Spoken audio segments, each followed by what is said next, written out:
Oak Creek Memorial's fluorescent lights hum their mechanical drone at 2:36 a.m., casting everything in that particular shade of institutional white that makes skin look like something between alive and recently departed.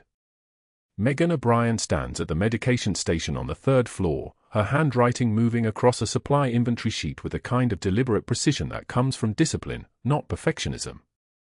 The antiseptic smell that seeped into her scrubs over 3 years mingles with burnt coffee from the break room pot that no one ever bothers to clean.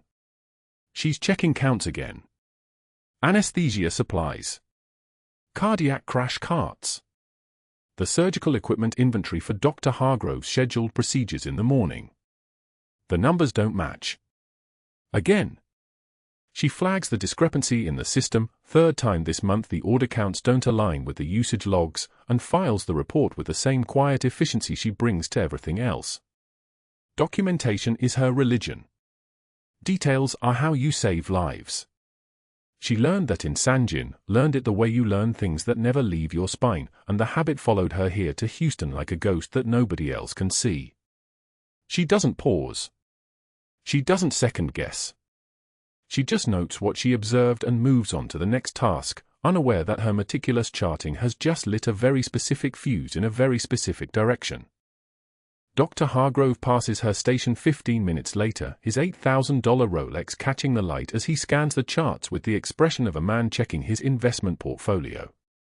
His eyes land on her hands trembling slightly as she reaches for a file, tremor, probably just fatigue, just the way her nervous system still hasn't figured out that it doesn't need to be that alert anymore, and his mouth tightens into something that might be satisfaction or might be contempt.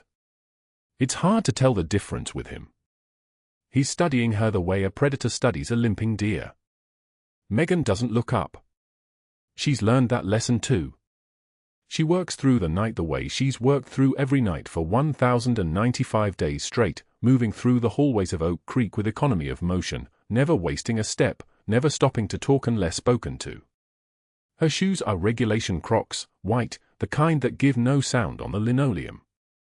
Her hair is pulled back so tight her scalp aches, and the small scar above her collarbone catches the light when she reaches for supplies, a story nobody asks about because nurses don't tell stories, they just hold the line and move to the next patient. Room 347 is a new admit at 4:20 a.m.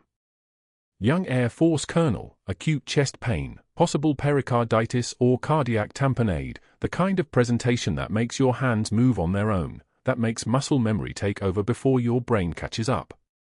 Megan's been trained for worse, much worse, the kind of worse that happens at 2 a.m. in a combat surgical hospital when the Black Hawks start coming in and you don't have enough units of O negative and the fluorescent lights above the operating table feel like they're burning straight through your skull. But that was a different life. A different person. That Megan is locked in a locker downstairs, sewn into a jacket lining, hidden beneath street clothes and a cracked mug and a succulent that stopped needing water about 18 months ago. The Colonel watches her work. Not in the way patients normally watch nurses. Not with the vague attention of someone in pain trying to figure out if they're dying. He watches her the way a sniper watches a distant hillside, with the kind of focused intensity that suggests he's trying to piece together a puzzle he shouldn't know the shape of. His eyes track the way she moves, steady, practiced, without wasted motion, and something in his expression shifts. Recognition. Or the memory of it. Or the kind of thing that happens when you see a ghost you're not supposed to know is haunting the room. How long? His voice cuts through the for insertion with more clarity than morphine usually allows. How long what, Colonel?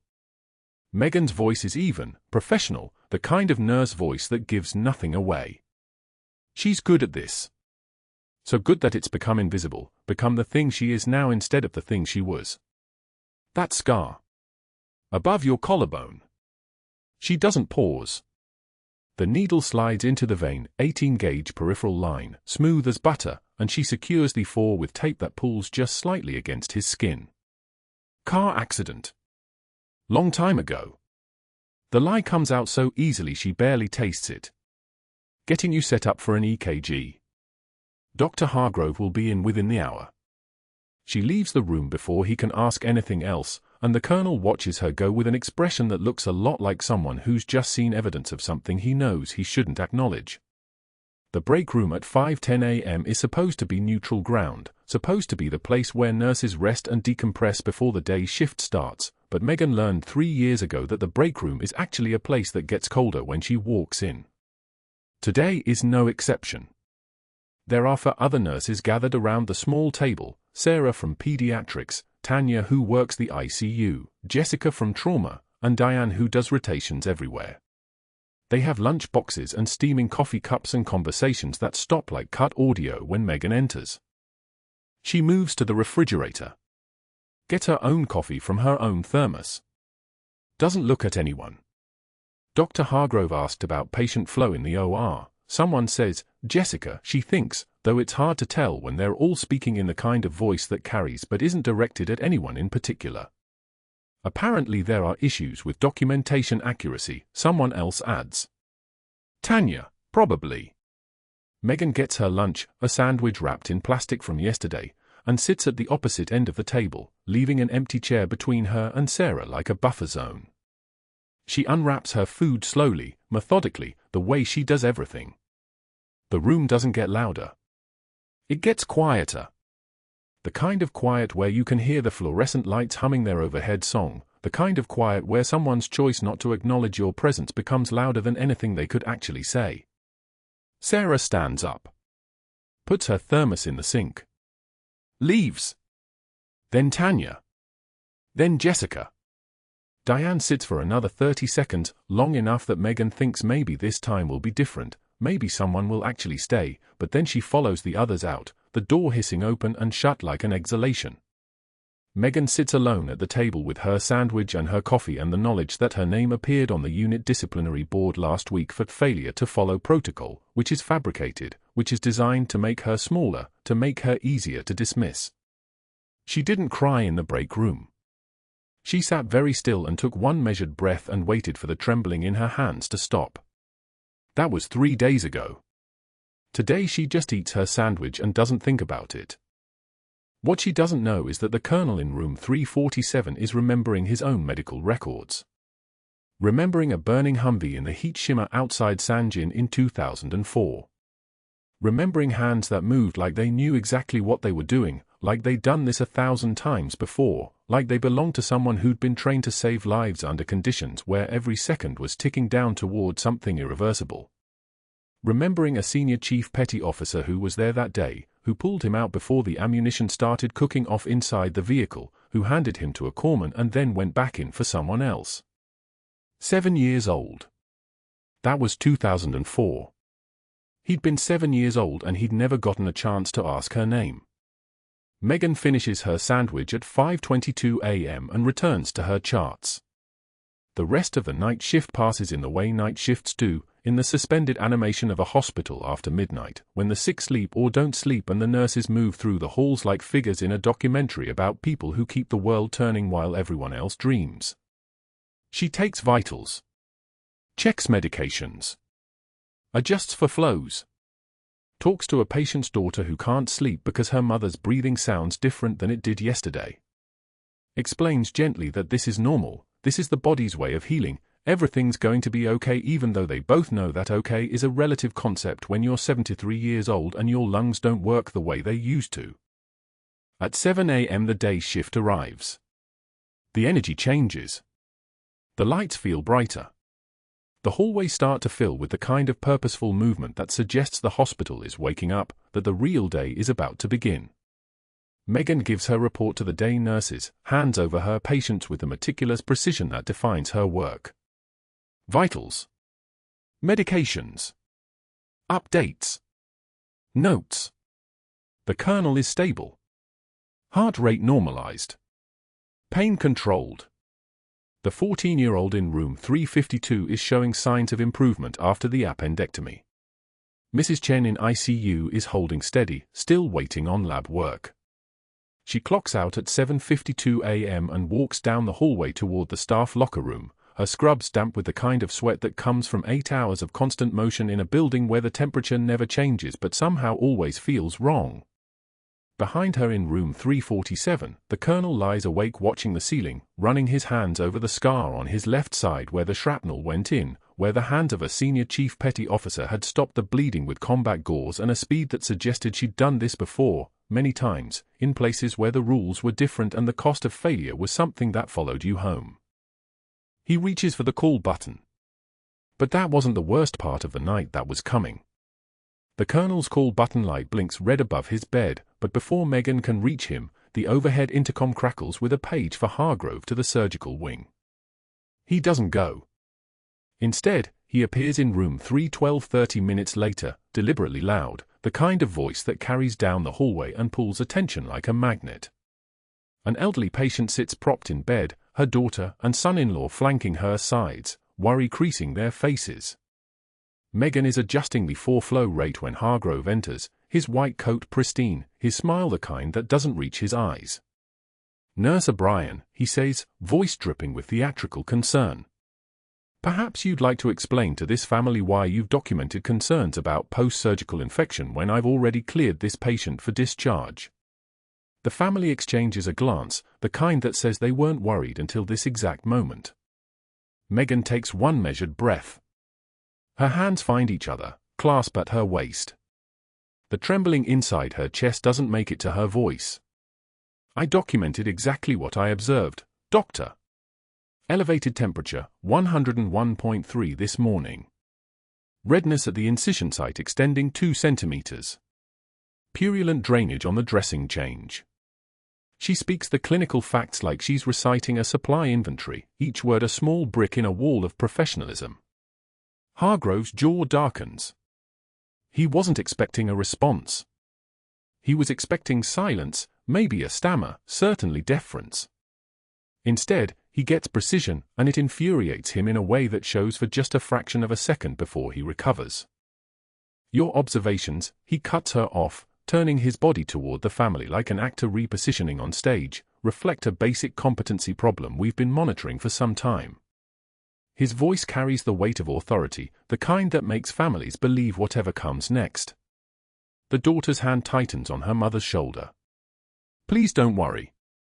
I'll have a properly trained nurse review the case." The words land like a slap disguised as reassurance. Megan's jaw tightens, barely perceptible, the kind of micro-movement that only happens when someone has learned to swallow pain for a living. Her eyes don't leave the bag. One tear escapes before she can stop it, rolling down her cheek like a small betrayal. She wipes it away with the back of her hand, the motion quick and practiced, as if she's been doing this for longer than 3 days. "Of course, doctor," she says, and something in the flatness of those 4 words makes the family shift uncomfortably in their chairs. Hargrove leaves without another word, but the damage is already seeded. The break room the next morning smells like burnt coffee and fluorescent light hum. Megan enters with her lunch in a paper sack, a thermos of black coffee, a sandwich she made at home, an apple. The break room has a vending machine that wheezes like an elderly patient and a refrigerator that hasn't been cleaned since the hospital opened. 3 nurses are already there, gathered around the small table in the corner. Torres, McNally, and Patel, all good nurses, all people Megan has covered shifts for, traded hours with, helped carry a patient during a code when everyone was running on fumes. When Megan sits down at the opposite corner table, 10 feet away but close enough to feel deliberate, the 3 of them immediately gather their food and migrate to the other side of the break room. Not hurried, not obvious. Just smooth. Like a school of fish changing direction. Torres whispers something. McNally laughs. The whisper comes again, just loud enough, "Supply hoarder." It's a rumor Hargrove planted 3 days ago during rounds, a whisper to a resident that Megan's flagged inventory reports on surgical supplies, the ones that showed discrepancies in the ordering, were because she was stealing equipment to sell. It's absurd. It's also spreading like infection through a wound. Megan eats her sandwich with steady hands, but the trembling is back, the kind that lives in her chest and tries to crawl up into her throat. She chews each bite 20 times, a rhythm that keeps her grounded, keeps her from standing up and walking out, keeps her from saying things that would confirm every lie Hargrove has already whispered. The sandwich tastes like cardboard. She eats every bite anyway. By Friday, the disciplinary board in the nursing station displays a formal write-up. Red marker. Her name. A Brian M. failure to follow protocol, unauthorized deviation from physician orders. The accusation is fabricated entirely. Hargrove documented that she administered medication without his explicit verbal order, except the medication was aspirin and the order had been written in the chart for 6 hours and she'd followed standard protocol by the book. But the book doesn't matter when the book is written by someone like Hargrove. The write-up stays on the board for 72 hours. Every nurse who walks past sees it. Some make eye contact with her and look away quickly. Others don't make eye contact at all. A younger nurse, Madison from the night shift, approaches her near the supply room on Thursday evening, mouth open like she's going to say something, then thinks better of it and walks away. The silence is worse than any words could be. On the 14th day, Hargrove passes Megan in the hallway outside room 312. She's carrying a fresh fur bag, moving with the kind of efficiency that comes from muscle memory and discipline. He's with a resident, some young doctor who hasn't yet learned how to read the room. Hargrove's voice climbs in volume, theatrical, designed to carry, liability. Laurie strikes again. Did you catch her deviation report? That's what happens when nursing schools lower their standards. The resident laughs on cue. The word spreads like a contagion, liability Laurie, and it sticks because it's the kind of nickname that travels faster than explanations ever can. Patients start asking for different nurses. New staff assume she's the problem. The night shift nurses, the ones who used to cover for each other, suddenly all have reasons they can't swap hours with her. But in room 347, someone is watching. The colonel, the one Hargrove hasn't found a reason to question yet, the one who moves slowly because his ribs still hurt from his ejection, the one whose eyes track Megan's movements with the precision of someone trained to observe and remember, sees the entire campaign unfold. He watches Hargrove humiliate her. He hears the nickname. He sees the way other nurses retreat when she enters a room. And something in his expression shifts, from idle observation to urgent recognition, like a photograph developing in solution. The colonel waits for the right moment. It comes on day 14, midnight, when Megan enters room 347 to check his blood pressure and his pulse ox and the dressing site where they'd placed a central line. Sanjin, he says quietly. His voice is urgent but controlled, the kind of voice that knows how to tell dangerous secrets. 2004, you pulled me out of a burning Humvee when I was 7 years old. Megan's hands freeze. The blood pressure cuff is halfway on his arm. Her face goes white, actually white, the color draining in seconds like someone turned off a valve.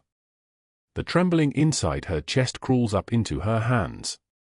She spent 3 years building a wall between that person and this person, between Senior Chief Petty Officer and simply Megan, between Sanjin and Houston. The wall just collapsed. You're mistaken, she whispers, but her voice breaks on the last syllable, and she knows he heard it because she heard it too.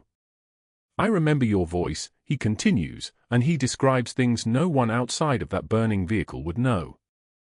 The way she'd spoken to him, not panicked, not frightened, just calm instruction. Stay low, Colonel. I've got you. The exact words. The exact cadence. Her hands.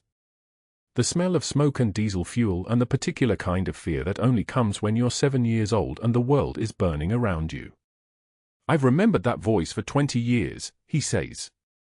I know who you are. Before Megan can respond, before she can form the words that would either confirm or deny everything, shouting erupts from the hallway. A man's voice, raw and desperate, screaming. I need oxy, I need fentanyl, something. They won't give her anything. The volume and panic make several nurses pause mid-step. Security is 3 floors up on the surgical wing, tied up with a behavioral code. The shouting gets louder. A man appears at the end of the corridor, mid-30s, wild-eyed, sweat on his forehead, waving an 8-inch kitchen knife in short, jerking motions like he doesn't know what to do with it but knows it matters. My mother is in pain. They said she can't have her medication anymore because of her chart. The words are running together, desperation making them fast and sharp. He's moving toward room 347, moving toward where the 4 bags are, where the good medications live in the crash cart. Megan moves without deciding to move. Muscle memory takes over, the kind that lives deeper than thought. She steps directly into the man's path between him and the colonel's room. Her hands are up, palms open, the universal language for disarming. "I can help your mother," she says, and her voice is impossibly calm, the voice of someone who has learned that chaos responds to stillness. "Put down the knife. Tell me her room number. I'll personally review her pain management protocol with the attending. Right now." The man hesitates. The knife trembles in his hand, and for a moment, Megan thinks it's going to work. Then his eyes shift to something behind her, the forestand, the medications, the solution to his desperation, and he lunges. The movement is fast but predictable, the kind of movement that comes from panic rather than training. Megan sidesteps and executes a disarming technique, the kind that lives in her muscle memory from another life, another version of herself that she spent 3 years trying to bury. Her hands move with terrifying fluid precision, the precision of apex predators and trained operators, and the knife tumbles free. But the arc of the blade is long enough that it catches her left shoulder on the way down, sinking deep through scrub fabric and skin and tissue, finding the deltoid muscle like it was aiming there all along. Blood blooms across her scrubs immediately, dark and spreading. Megan completes the movement anyway, putting the attacker on the floor in one smooth continuation of motion, and security finally arrives, boots pounding down the hallway at a run. The colonel is screaming her name, her real name, her rank, and she realizes he's been screaming it the whole time, from the moment the knife came out. "Senior Chief! Senior Chief O'Brien, get down!" Megan grabs 2 towels from the supply shelf without allowing herself to think about the burning in her shoulder. Pain is data. Pain is information. She applies direct pressure to the wound with clinical precision, her movement still steady even as tunnel vision starts creeping in at the edges. The colonel is hyperventilating, panic attack building like a storm system. "Breathe with me," she tells him, her voice still that impossible calm. "For counts in, for counts out. You're safe. I'm right here. Breathe." The attacker is restrained now, security holding him on the floor, but Megan barely registers it. She's already performing her own triage, directing a terrified aide with the efficiency of someone who's done this before in worse conditions. "Pressure here. Elevate my arm. Someone call for paramedics, tell them penetrating shoulder wound, active bleeding, possible neurovascular compromise." The words come from somewhere deep, automatic, the kind of instruction that doesn't require thinking. Her vision tunnels further. She keeps talking to the colonel as her world narrows to a pinprick of light. "Sinus rhythm. You're going to be fine. For counts in, for counts out." The sirens approach like a distant storm. Megan collapses just as they arrive, her body finally surrendering to the information it's been trying to ignore. The paramedics lift her onto a stretcher, and somewhere in the fog, she hears the colonel's voice one more time, still screaming her name, still screaming her rank like it's a lifeline he's trying to throw across an impossible distance. The fluorescent lights hummed above the recovery room like insects trapped in glass. Megan's shoulder throbbed in a way that felt distant, muffled by whatever pharmaceutical haze kept her body from screaming. The anesthesia clung to her like a wet blanket, heavy and suffocating. She tried to move her left arm and found it immobilized, taped to her chest in a sling that felt like a cage. Her mouth tasted like copper and plastic. The blade had entered at a 45-degree angle, just below her clavicle. The surgeon, not Hargrove, thank God, had explained this during the pre-op briefing, his voice clipped and professional. Subclavian artery was here. Brachial plexus was there. "You were lucky," he'd said. Another inch deeper, another angle sharper, and this conversation wouldn't be happening. Megan understood lucky. She'd lived inside the margin of error for most of her adult life. She'd survived Sanjin. She'd survived worse than a knife wound. But the memories were different now. Sharper. The colonel's voice from midnight rounds kept surfacing through the chemical fog, that urgent whisper, "Sanjin, 2004. The burnt-out shell of the Humvee." A 7-year-old boy pinned under the tailgate, half-conscious from smoke inhalation. She'd wrenched the door open with hands that had no business being that strong. She'd pulled him free. She'd never looked back to see what happened to his face after. He'd been Air Force even then. The colonel in room 347 had been 7 years old when she'd pulled him out of that burning vehicle, and somehow his body had remembered her movements, the specific way she'd braced herself, the efficiency of extraction. Muscle memory wasn't just physical. It lived in recognition. In the bones of people who'd survived together. The recovery room door opened with the kind of intentional slowness that told her who it was before she even turned her head. Hargrove. His footsteps were careful, measured, the sound of someone walking into a space where power dynamics had shifted slightly. She was vulnerable. Sedated. In a hospital gown. This was his preferred vantage. He carried a clipboard. The sound of paper being slid across the metal bedside table seemed loud in the quiet room. Megan's vision cleared gradually, the medication releasing her in slow increments. Hargrove's face came into focus, sharp jaw, the kind of expression you'd see on a predator that's just realized the prey can't run. "You're awake," he said. Not a question. "Good. We need to talk." Megan's throat was dry enough to crack. She tried to speak. Nothing came out except a rasp that sounded like wind through a canyon. Hargrove watched her struggle with what might have been satisfaction. The stabbing was documented. Security footage. You can't claim self-defense in a hospital setting. Protocol requires immediate retreat and notification of security. He tapped the clipboard. You instead engaged a violent intruder. Physically. You've compromised this hospital's liability insurance. She still couldn't speak. Her brain was processing the words, but her mouth wasn't cooperating. The anesthesia had left her voice somewhere on the operating table.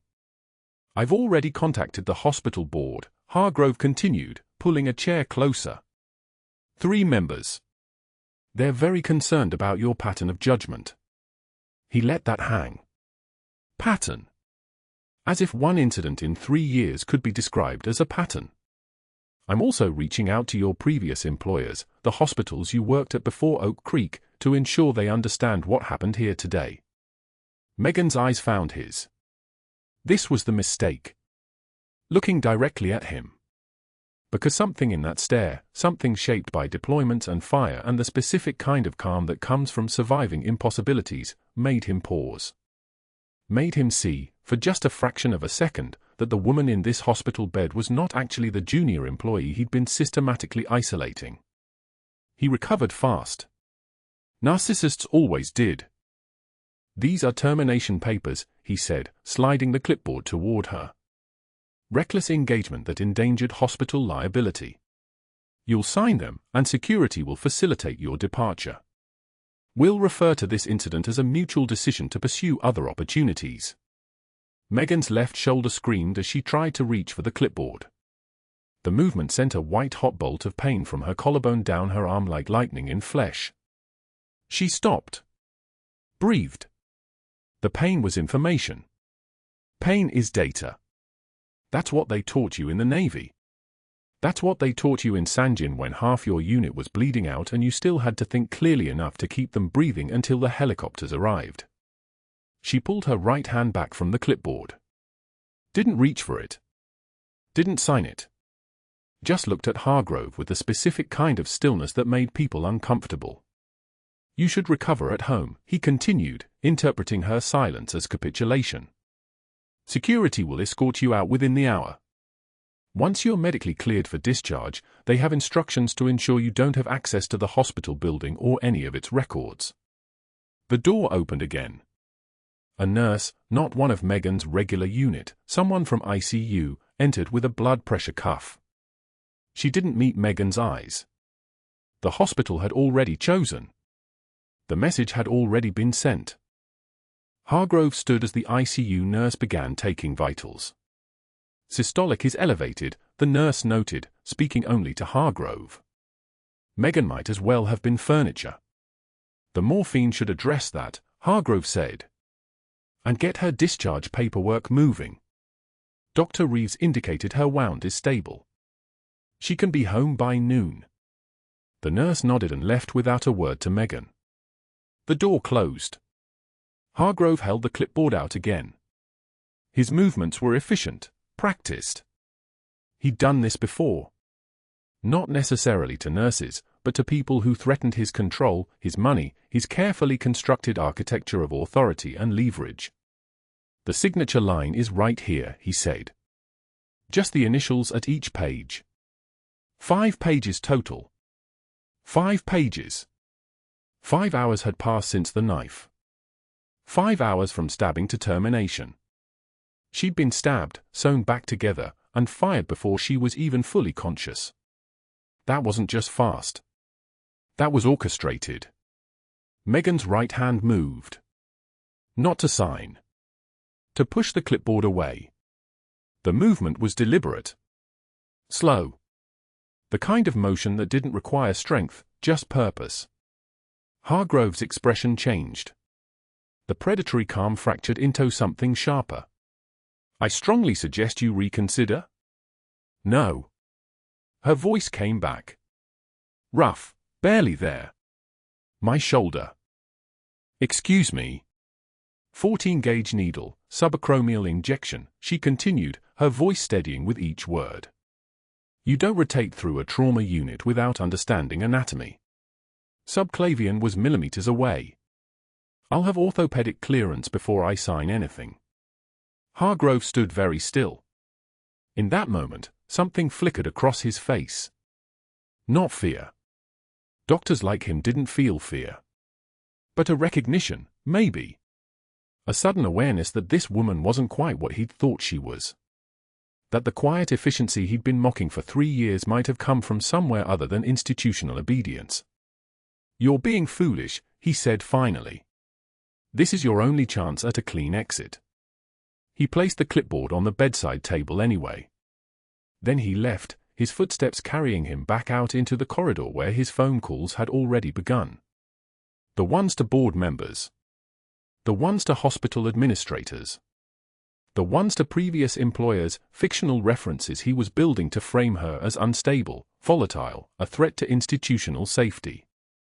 The door closed. The fluorescent lights hummed their electric hymn. Megan's shoulder burned in the way things burn when they're healing. She stared at the unsigned termination papers on the metal table beside her, at the pen resting against the clipboard, waiting. She didn't touch them.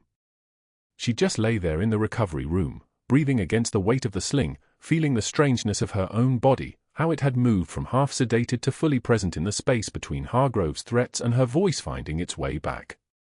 The knife had gone in. The knife had come out.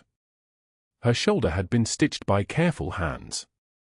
But the real cutting would happen in the hours that followed, in the places where paper and phone calls and institutional power moved like silent blades through the spaces where she'd thought she could hide. She thought of the colonel in room 347, still alive because she'd stepped between him and the blade. She thought of Sanjin, where a 7-year-old boy had been pulled from fire by hands that remembered exactly how to save him. She thought of 3 years of meticulous charting, of protocols followed, of patients healed, of a reputation carefully constructed as just another competent nurse with no past worth examining. And then she thought of what came next, of how institutional power looks when it realizes it's miscalculated, of how the careful architecture of leverage can collapse when someone in the basement finally stands up. The unsigned papers waited on the bedside table. The fluorescent lights hummed. And Megan closed her eyes, letting the medication pull her back under, knowing that when she woke again, everything would be different, and the real reckoning would finally begin. The medications pulled back slowly, like a tide reversing. Megan's eyes opened to the sterile ceiling of the recovery room, that familiar acoustic tile texture she'd stared at hundreds of times while patients woke beside her. This time, she was the one waking. Her left shoulder was immobilized in a soft restraint, and beneath the loose surgical gown, she could feel the precise line of stitches pulling tight across her deltoid. 43 stitches. The surgeon had mentioned it before the anesthesia took hold. 3 millimeters deeper and the blade would have nicked the axillary artery. Pain is data. That's what the corpsman in Sanjin had always said, and the data now told her the stab wound was exactly what she expected, survivable, clean, manageable. The 4-line in her right hand fed fluid steadily, and her vital signs scrolled across the monitor beside her bed in that hypnotic rhythm she'd heard 1,000 times. Beep, beep, beep. Oxygen saturation at 97%. Heart rate 72. Blood pressure 120/80. Recovery vitals. Normal. She tried to move her left arm and the shoulder screamed, a sharp electric pain that radiated down to her fingertips. She held still. Immobilized meant healing. Immobilized meant protocol. Immobilized meant she was exactly where a stabbing victim should be. The clock on the wall read 3:11 p.m. 5 hours had passed since the paramedics arrived. 5 hours since she'd pressed the bloody towels against her own shoulder while talking the colonel through his panic attack with the same steady voice she'd used in Sanjin, that voice that didn't crack, didn't waver, didn't acknowledge fear even when her scrubs were soaked red and the man on the gurney beside her was hyperventilating. "Breathe with me," she'd said, watching his oxygen saturation spike and fall. "4 counts in. 6 counts out. You're safe now. The threat is neutralized." And he'd followed her breathing rhythm because she was already 3 years into her civilian identity, already convinced that she could be just a nurse, just someone quiet who helped people heal, someone with no military rank, no combat history, no ghosts. Someone ordinary. The door opened without a knock. Dr. Hargrove entered wearing his white coat like armor, and he wasn't alone. His phone was pressed to his ear, and his voice carried the smooth cadence of someone performing for an unseen audience. "Yes, I understand the liability implications," he was saying as he moved toward her bed. "No, I anticipated this exact scenario. In fact, I've already taken preventative steps." He held up one finger to Megan, a gesture that meant wait, that meant silence, that meant she had no right to speak. He'd been perfecting that gesture for 3 years. "I've contacted board members directly." "Yes, both of them. And I'm currently speaking with her previous employers about supplementary documentation." He paused, listening. "Exactly. Character inconsistencies. Reckless decision-making patterns. I'll have it compiled within the hour." Megan watched him move through the room, never once making eye contact, never once acknowledging that she was awake, that she was a person in a hospital bed, that she had just taken a knife blade meant for the man in room 347. He was performing a monologue. She was the prop. Dr. O'Brien called, Hargrove continued, and expressed concern about liability. "The hospital's exposure is significant if we don't act decisively." "Yes." "Termination. Effective immediately. I have the papers prepared." He clicked his phone off and finally looked at her. His smile was thin and practiced, like something he'd learned in a business school seminar about maintaining composure. "Good. You're awake. We have paperwork to finalize." He set a manila folder on the bedside table. The termination letter was on top, printed on Oak Creek Memorial letterhead with that institutional weight that made everything seem official, everything seem permanent. Megan read the first paragraph through the fog of post-anesthetic clarity, due to reckless engagement with a violent patient that endangered hospital liability and staff safety, effective immediately, your employment is terminated. "You acted without authorization," Hargrove said, and his voice had dropped to that conversational tone, the one he used when he was winning, when he was certain of his ground. "You inserted yourself into a dangerous situation despite hospital security being dispatched. That action violated Protocol 7.32, staff members shall not engage with violent or combative patients. That action placed this institution at significant legal and financial risk." He paused, watching her face. Waiting for her to break. Waiting for the tears, the trembling, the desperate pleas that would confirm what he'd already decided, that she was unstable, that she was a problem, that she was exactly the kind of person who needed to disappear. "I need a pen," Megan said. Her voice was rougher than usual, still coated with anesthesia, but the tone was unchanged. Measured. Neutral. Hargrove pulled a ballpoint from his coat pocket and held it out. "There's a signature line on page 3. And page 4. Initial the revision section." He was already turning away, already pulling his phone back out. And Megan? I've taken the liberty of contacting your listed previous employers. Naval Reserve Medical Command and St. Luke's in San Diego. I wanted to brief them personally on the circumstances surrounding your departure from Oak Creek.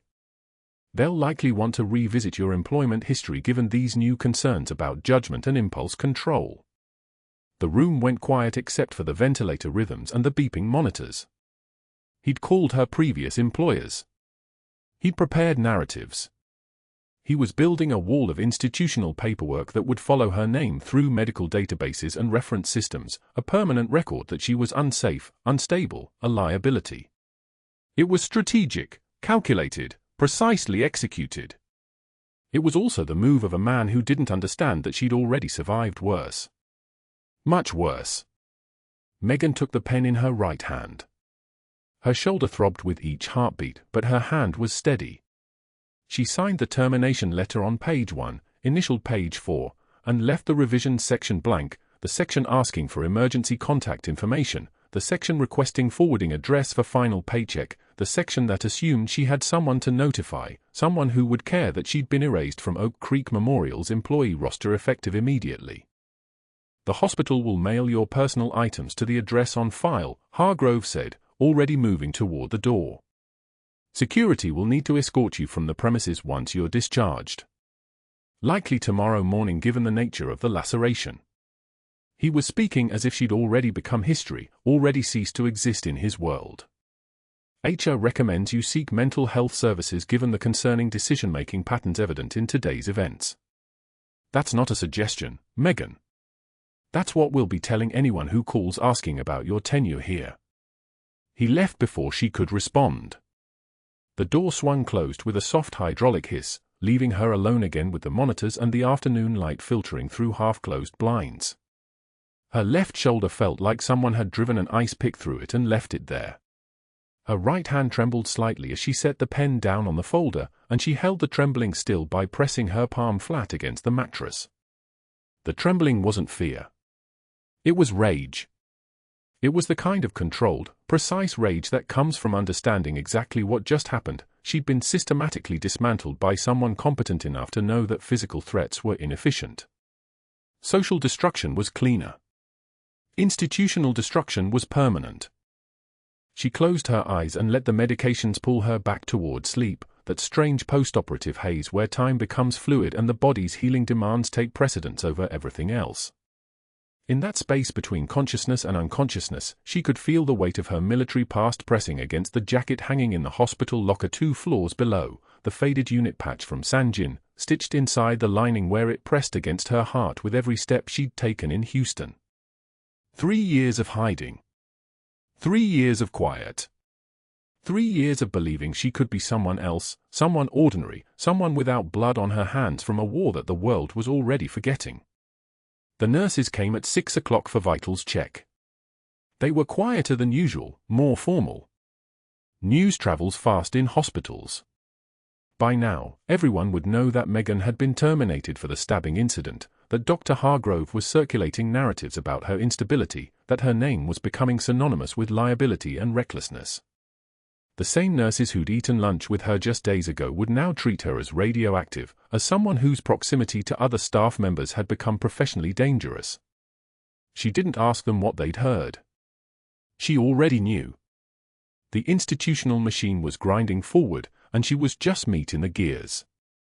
Morning came with different light, that pale grey Houston dawn that filters through hospital windows with the weight of finality. A discharge nurse entered at 7:15 a.m. with paperwork and discharge instructions printed on the usual laminated sheets: wound care, antibiotics twice daily, sling removal in 6 weeks, follow-up appointment in 2 weeks with Dr. Chen from trauma surgery. None of it mentioned termination. None of it mentioned that she had nowhere to go when she left this building. Security arrived at 8:33 a.m. The same guard who'd nodded to her for 3 years in the hallways, who'd held doors open, who'd asked her how she was doing on difficult nights. He couldn't meet her eyes now. "I'm sorry," he said quietly, gesturing toward the exit. "Administrator's orders. I need to walk you out."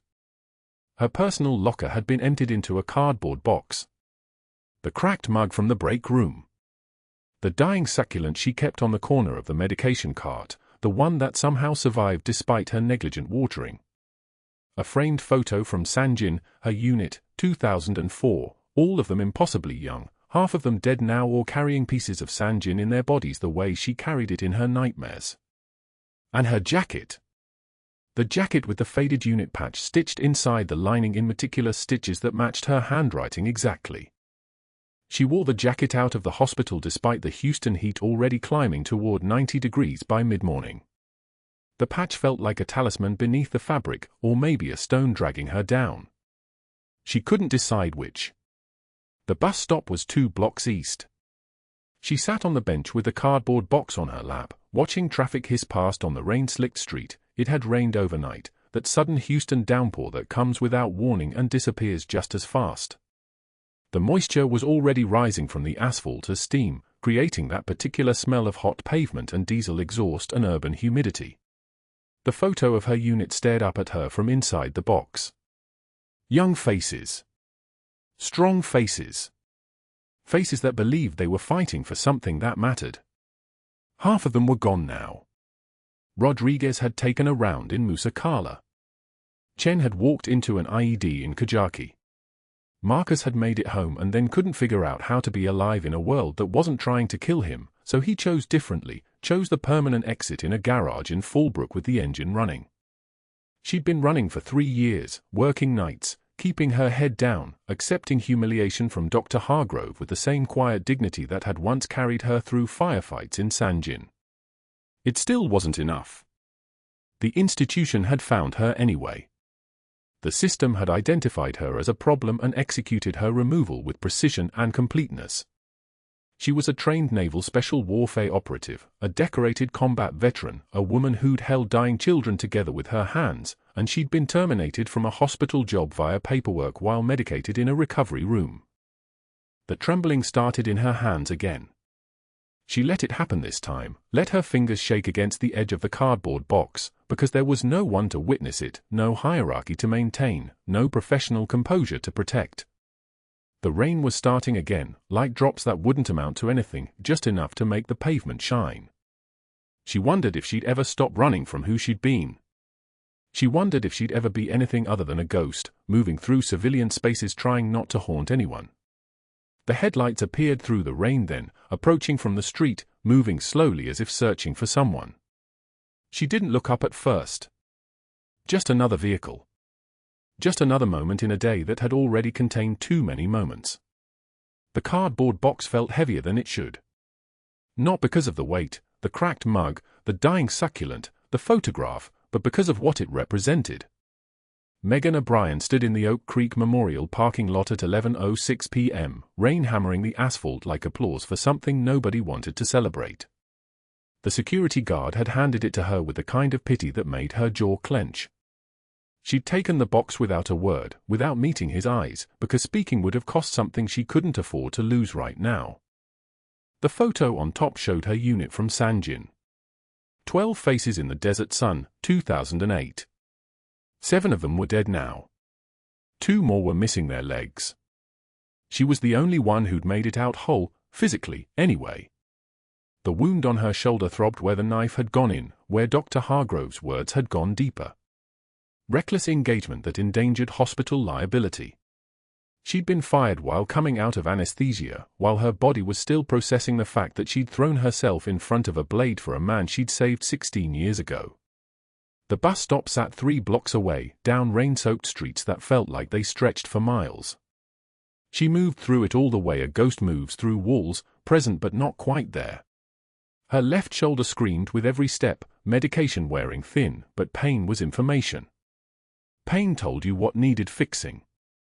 This pain told her that everything she'd built in the civilian world had been built on a lie. Invisible. That was what she'd wanted. That was what she'd chosen when she'd walked away from the Navy, from Sanjin, from the people she'd tried to save and couldn't. Just a nurse. Just someone with a steady hand and a quiet voice and no past.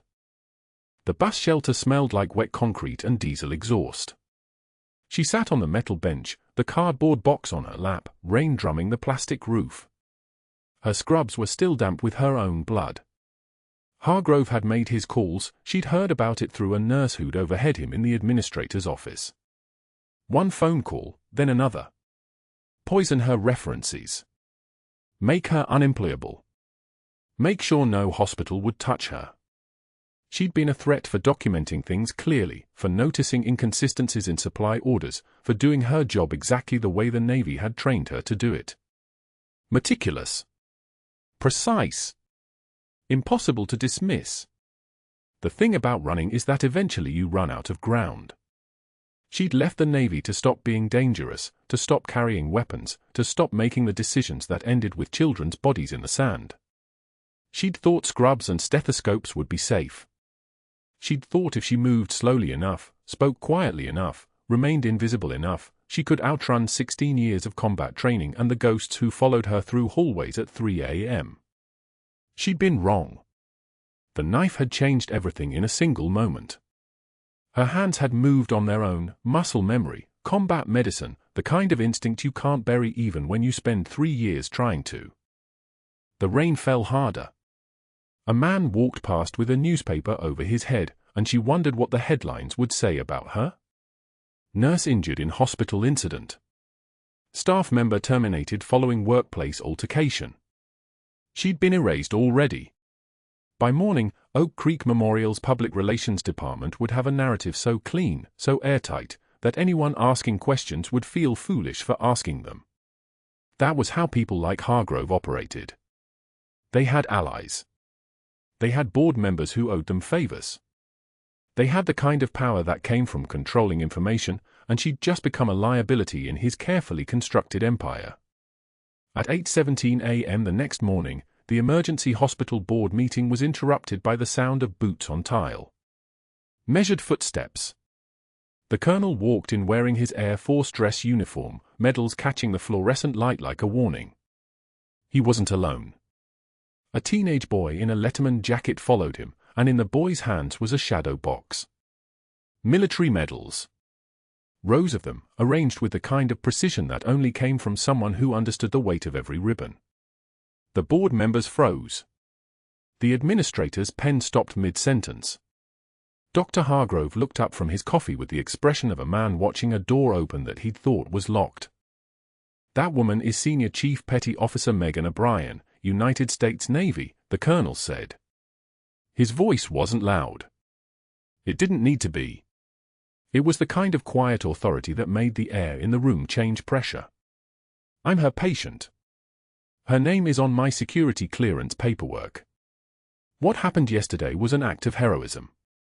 Not a liability. The hospital administrator reached for a file, one of the sealed files that nobody at Oak Creek Memorial was supposed to have access to. His hands trembled as he opened it. Inside were documents with military insignias. Next to his name was a list that made him look up with something like awe. Bronze Star with Valor, he read aloud, and the room went dead silent. Purple Heart. A second Purple Heart. Navy Commendation Medal with Valor. He paused, his voice shaking. Navy Cross Citation. Extraordinary heroism during Operation Enduring Freedom, Sanjin Valley, Helmand Province, Afghanistan, 2008. 12 lives saved during a direct-fire engagement. His eyes moved up from the document to Megan's face, and she felt the weight of her past settle onto her shoulders like a cloak she'd taken off years ago and thought she'd left behind. The screen behind the board flickered to life. A video call connected to a man in dress whites, his chest covered with ribbons, his face marked by the kind of experience that only came from seeing things that changed you permanently. A SEAL team leader. Now a congressman. Now the man who'd served with her in Sanjin. Megan saved my life when I was 7 years old, the colonel said, and the man on the screen nodded. She saved all of our lives, the congressman said. Multiple times. Senior Chief O'Brien led a rescue operation in the Jolan district that extracted 12 civilians from a collapsed structure during sustained enemy fire. She's the reason I'm sitting in Congress. She's the reason this young man is sitting in this room right now. He looked directly at Hargrove. And she's the reason I asked the Pentagon to look into why a decorated senior chief had vanished from the civilian sector without explanation. The door to the conference room opened again. 2 FBI agents entered, one of them carrying a stack of documents that she set on the table with the weight of finality. She opened them one by one. Surgical supply orders. Invoices from a medical equipment distributor showing consistent overbilling dating back exactly 3 years, the same 3 years that Megan had worked at Oak Creek Memorial. Her documentation. Her meticulous charting. Every single discrepancy flagged, every single pattern visible to anyone trained to look for the truth. Dr. Hargrove, the FBI agent said, "You've been receiving payments from this distributor in exchange for inflating orders and purchasing unnecessary equipment. The offshore account we traced shows approximately $847,000 transferred over 36 months. When Megan O'Brien's son contacted military advocates asking why a decorated senior chief had disappeared from her career, they began looking into her workplace history. They found your fraud." She paused. "They also found your campaign to destroy her professionally. The fabricated disciplinary charges. The calls you made to board members. The emails you sent trying to poison her references." Hargrove's mouth opened. Nothing came out. "You tried to silence a witness using institutional power and professional destruction," the agent continued. "That's attempted intimidation of a federal witness, because her naval service record is classified, and her son triggered a military investigation when he went looking for her." The security guard who'd handed Megan the cardboard box that night entered the conference room. In his hands was another cardboard box. Identical. He set it on the table in front of Hargrove with the kind of careful precision that made the gesture feel like a sentence. "I believe you know the way out, sir," he said, and his voice was quiet, the kind of quiet that could end careers. The room held its breath. Hargrove stood, his chair scraping backward, and nobody moved to stop him. His medical license was suspended pending investigation. His board membership revoked. Hospital privileges terminated immediately. The walk through the lobby took him past the nurses' station where Megan had been called Liability Laurie. Past the break room where colleagues had left when she sat down. Past room 347, where the colonel had watched Dr. Hargrove's humiliation campaign play out like a man studying an opponent's weakness. Outside, news vans were already gathering. The story would break by evening news. Prominent Houston physician charged in fraud and witness intimidation. His face would be on every headline by morning. Everything he'd built. Everything he'd protected. Gone because he'd tried to destroy a woman whose only crime was doing her job with integrity and documentation skills too precise to hide from. The board members turned to Megan. The administrator's eyes held something like shame. "Senior Chief O'Brien, we would like to reinstate you immediately. With a promotion. Clinical Director of Trauma Services. We would very much like the opportunity to." "I'll think about it," she said. Her voice was different now. Lower. Clearer. The voice of someone who wasn't running anymore. That was the moment everything changed. Subscribe to this channel for more stories of hidden heroes and unexpected reckoning. Like this video if you believe true strength is invisible until the moment it needs to be seen. Comment below, have you ever been completely misjudged by someone in power, only to have the truth come out later? Thank you for watching.